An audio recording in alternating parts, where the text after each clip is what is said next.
Presenting the classics of Sam P. Chaladurai. Sam P. Chaladurai அவர்களின் போதனை களஞ்சியத்திலிருந்து. தேவனுடைய விருப்பம் என்னது என்று சொல்றதுக்காக தான் நான் போதிச்சுட்டு வர்றேன். தேவன் நீங்கள் எப்படி இருக்க வேண்டும் என்று விரும்புகிறார். அவர் நல்லவர். அவருடைய உள்ளம் என்ன சொல்லுது? அவருடைய உள்ளம் எதை வாஞ்சிக்கிறது, விரும்புகிறது? கர்த்தர் உங்களுக்காக என்ன நியமித்து வைத்திருக்கிறார்? அவர் நீங்கள் எப்படி இருக்க வேண்டும் என்று விரும்புகிறார். அதை சொல்லிட்டு வந்தேன். நான் சொல்றேன் கேளுங்க.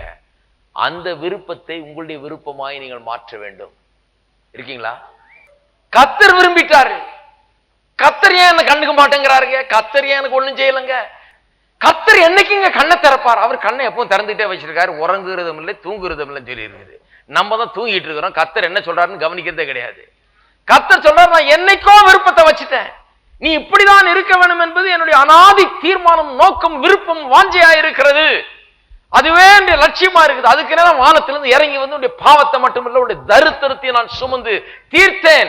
ஏனென்றால் நீ நன்றாயிருப்பது என்னுடைய நோக்கமா இருக்குது, விருப்பமா இருக்கிறது.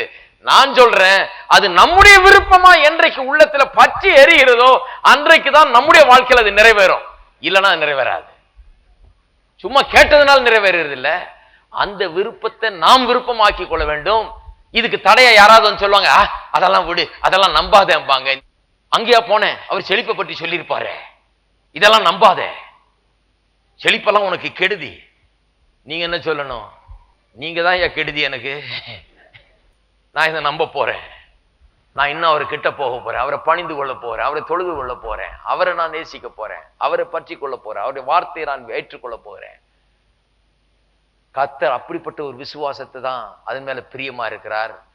அப்படி கர்த்தரை தேடுகிறவர்களுக்கு, விசுவாசத்தை காண்பிக்கிறவர்களுக்கு அவர் பலன் அளிக்கிறவராயிருக்கிறார். எத்தனை பேர் சொல்றீங்க அப்படி விருப்பமாக்கி கொள்ள போறீங்க? கர்த்தரை கனம் பண்ணுமா?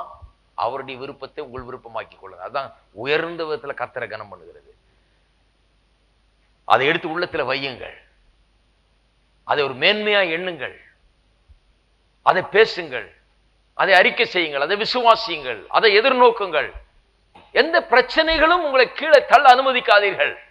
எவ்வளவு பிரச்சனையின் மத்தியிலும், எதிர்த்து வருகிற எல்லாவற்றின் மத்தியிலும் கர்த்தர் சொல்றாரு, இவ்வளவு நாள் வசனத்தை கேட்டீங்க, உங்களுடைய விருப்பமாயிடுச்சா? அது எந்த அளவுக்கு உங்களுடைய விருப்பமா இருக்குது? பிரச்சனைகளை எல்லாம் கண்டு அஞ்சாமல் பயப்படாமல் முன்னேறி செல்லுகிறீர்களா?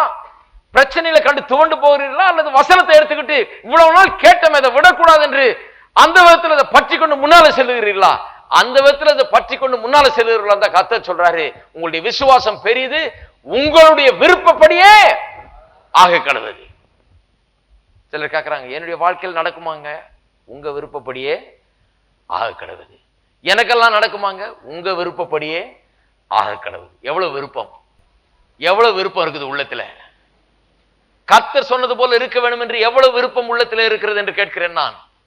ஏனென்றால் உங்கள் விருப்பத்தின்படி தான் ஜெபம் இருக்க போது. ஜெபம் என்ன? விருப்பம். விருப்பத்தை தேவனிடத்தில் தெரிவிப்பது. ஜெபத்திலே எவைகளை விரும்பி கேட்டுக்கொள்வீர்களோ அவைகளை பெற்றுக்கொள்வீர்கள். கர்த்தர் ஜெபிக்கும் போது என்ன சொல்றாரு? உன் விருப்பப்படியே ஆக கடவுது. விருப்பம் ஆயிடுச்சா? நான் சொல்லுகிறேன், உங்கள் விருப்பப்படியே ஆக கடவுது. அவரவருக்கு அவரவருடைய விருப்பப்படியே ஆக கடவுது. இதுதான் உங்களுடைய விருப்பமா? அப்படிதான் ஆகும். இதை எடுத்துக்கொள்கிறீர்களா? அப்படிதான் ஆகும். இது கேட்டா என்ன பெரிய செழிப்பு செழிப்பு செழிப்பு அப்படின்னா அது அப்படிதான் ஆகும். ஏற்றுக்கொண்டு இந்த பாதையில தான் நான் செல்ல போறேன்னு தீர்மானித்து விருப்பப்பட்டால் அப்படியே தான் ஆகும். நான் தீர்மானம் பண்ணிட்டேன், இப்படிதான் இருக்கணும், கர்த்தர் சொன்னபடிதான் இருக்கணும், ஊரார் சொல்றபடி அல்ல, மற்றவர் விரும்புகிறபடி அல்ல. ஏன்னா யாரையும் நான் நம்புறது இல்லை. யாராவது நீங்க நல்லா இருக்கணும்னு விரும்புற ஆளை பார்த்திருக்கீங்களா? ஜாக்கிரதையா இருங்க. இவர் ரொம்ப நல்லா இருக்கணும், இவர் எப்படி அதிகரிக்கணும், இவருக்கு எப்படி 1000 மடங்கு இன்னும் அதிகரிக்கணும் யாராவது விரும்புவாங்களா? அப்படி பார்த்திருக்கீங்களா நீங்க? அதனால யாராவது சொல்லும் போது அவங்கள நம்பாதீங்க. கர்த்தர் ஒருவர் மட்டும்தான் நீங்க 1000 மடங்கு அதிகரிக்கணும்னு விரும்புகிறார். அதனாலதான் நான் யார் இவர் என்ன சொன்னாரோ அவர் என்ன சொன்னார் எனக்கு அது பிரயோஜனம் இல்லை. அவங்க எல்லாம் எனக்கு சோறு போட போறது இல்லை, அவங்க என்னை காப்பாற்ற போறது இல்லை, அவங்க எனக்கு எதுவும் செய்ய போறது இல்லை. இருந்தா கம்ப்ளைண்ட் பண்ணுவாங்க, இல்லைன்னா சிரிப்பாங்க. என்னுடைய கர்த்தர் தான் நான் எப்படி இருக்க வேண்டும் என்று விரும்பி அவர் உள்ளத்திலே வாஞ்சிய வச்சிருக்காரு. அதை நான் பிடிச்சுக்கிட்டேன், அதை நான் கற்றுக்கொண்டேன். இனிமே மனுஷன் என்ன சொல்லுவானுங்கிறத பற்றி எனக்கு கவலை இல்லை. கர்த்தர் எப்படி இருக்கணும்னு சொல்லியிருக்காரு, அதுதான் எனக்கு முக்கியம். இல்லையா? அதுதானே உண்மை. இல்லைன்னா சிரிப்பாங்க, இருந்தா அதை பற்றி தூற்றுவார்கள். அதுதான் உலகம். கர்த்தர் என்ன சொல்றாரு? நீ அதை பற்றிலாம் கவலைப்படாத, நான் எப்படி இருக்கணும்னு விரும்புறேனோ அப்படி இரு. அதனால தான் கர்த்தரை நம்புங்கள். அவரை நம்புகிற மனுஷன் பாக்கியவான்.